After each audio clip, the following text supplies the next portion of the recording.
You've probably heard of or at least seen or recommended some of the videos made by LukeTheNotable. Luke has many different series on his YouTube channel, but his biggest one by far is his Minecraft Hardcore Let's Play, where he plays for a certain amount of days at a time, then quickly goes over what he did on every day he recorded. His first video in that series is titled 100 Days Minecraft Hardcore. It sits at a whopping 36 million views. What makes Luke unique is that he rarely ever does collabs with other YouTubers, or even acknowledges them. He was in Minecraft Ultimate with Socks for One once, but that's pretty much it. I think this is a little cool, as it sort of separates himself from the rest of the Minecraft community, which can be often regarded as a toxic cesspool of stands and weird people. However, Luke's lack of involvement in the community has led him to make some rather interesting decisions. There have been many copycat videos that have sprung up to try and replicate LukeTheNotable's style of videos. People like Zelk and SB737 have made their own videos where they spend 100 days in hardcore Minecraft. There have also been some spin-offs from the original concept. For example, Calvin made a video where he spent 100 days in RLcraft, Havenhand made a video where he spent 100 days in a Skyblock world, and Seared made a video where he spent 100 days in Pixelmon. Now, if you're in Luke's shoes, you'd probably look at all of these people making their own takes on your video, and think, wow, my video was so good that not only are people loving my video series, other people are doing their own version. I'm glad us fellow content creators can all mutually benefit off of each other and help elevate each other to make better content. However, that's not what Luke thought. Instead, LukeTheNotable decided to literally copyright the term 100 days. And in order to make your own video where you spend 100 days in something, you now have to contact Luke for his blessing to make the video. Now, the person who exposed all of this was a fellow YouTuber, Shallow Apples, also known as Billy. On Twitter, Billy said, "So LukeTheNotable has registered to trademark the Day 100 Minecraft video trend. And he's been DMing YouTubers asking them not to make more of these videos, because he started the trend. Does he not remember what happened to Fine Bros? Absolutely ridiculous behavior, LMAO. This tweet immediately blew up, and dozens of YouTubers filed in to give their take on the situation, and all of these takes are making fun of LukeTheNotable. I not see a single take defending him. There were many different YouTubers sharing on Luke for trying to copyright the term 100 days. If you just scroll through the post, you'll see replies from Kratzy, Grazer10, Kington, ZMC Nikolai, KZ, Gizzy Gaza, Poke, Jobless Garrett, Krinios, Havenhand, Apexel, Zyphon, S Major, Linux, Meltdown, Yahia Mice, Mifson, Sneaksnag, and way more. You'll even see some tweets from Mark, a literal Mojang employee, calling Luke lame. And it doesn't end there. Calvin retweeted Shadow Apple's tweet, and that exposed it to more big names like Tabor, A6D, and Optimus. More people as I write the script are also just making tweets saying they're going to make a 100 days video out of spite for LukeTheNotable.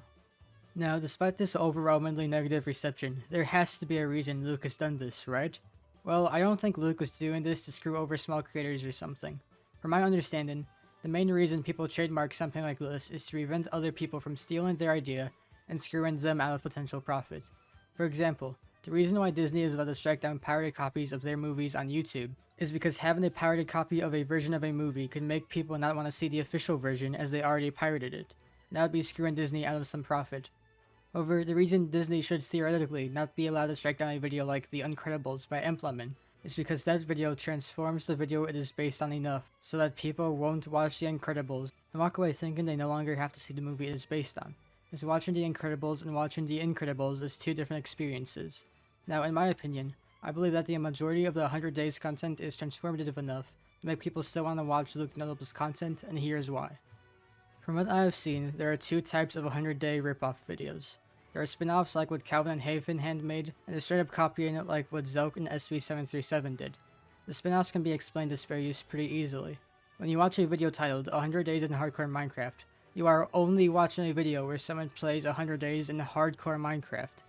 But if you watch a video titled 100 Days in RLcraft, that is a totally different experience, as RLcraft is much different than Hardcore Minecraft. Watching one of these videos will not make you want to watch the other, as they are about two different topics despite having a similar premise.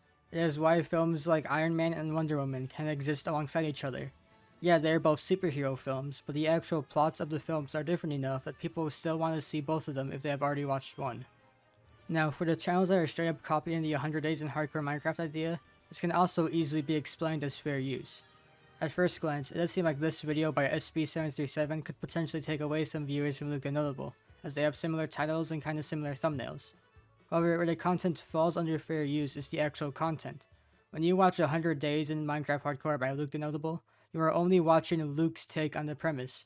Now, I will say I have not watched SB737's video, but I'm willing to bet he has at least a slightly different personality than Luke's. Not only that, but I'm also willing to bet that events unfold in a much different way between the two videos. For example, SB737 might find diamonds on day 3, while Luke might not find them until day 20, stuff like that. While these seem like pretty minor differences, I do believe this constitutes as a big enough difference to make people still want to watch both SB737 and Luke's perspective. It's similar to watching multiple perspectives of the same SMP. Tommy Innit, Ranboo, and Technoblade could all upload the same exact day on Dream SMP, but most people still watch all 3 perspectives, just to see each specific perspective on it. So those are my thoughts on the LukeTheNotable situation and why people making 100 days videos should theoretically qualify as fair use. However, my knowledge of copyright law only goes as far as watching Implement's 3-part video series on it, so I could be totally wrong in what I'm saying. But I still think it is just generally a bad idea to force fellow content creators to make different content on YouTube just because you came up with an idea first. It certainly did not make Luke any friends. If you like this video, make sure you like and subscribe, and I will see you in the next video.